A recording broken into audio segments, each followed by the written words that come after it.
అంతేగాక ఒక ఫలం ఇచ్చి వెళ్ళింది. తన ఆకలి తీర్చడం కోసం ఫలం ఇచ్చిన ఈ వానరం ఎవరో అని మహర్షి ఆలోచించలేదు. ప్రతిరోజు కోతి వచ్చి ఫలం ఇవ్వడం, దానిని మధ్వ మహర్షి స్వీకరించడం జరిగేది. ఒకరోజు తనకు రోజూ ఫలం ఇస్తున్న వానరం హనుమగా గుర్తించి, ఇన్నాళ్ళు మీతో సపర్యలు చేయించుకున్నానా అని బాధపడిన సందర్భంలో స్వామి హనుమ ప్రత్యక్షమై, మధ్వ, ఇందులో నీ తప్పు ఎంతమాత్రమూ లేదు. నీ స్వామి భక్తికి మెచ్చి నేనే నీకు సపర్యలు చేశాను. ఏమి వరం కావాలో కోరుకోమన్నట్టు స్థల పురాణం ద్వారా తెలుస్తుంది.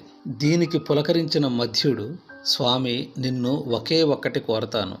నేను నిన్ను విడిచి ఉండలేను. నీతోనే ఉండేలా వరం ప్రసాదించమని కోరాడు.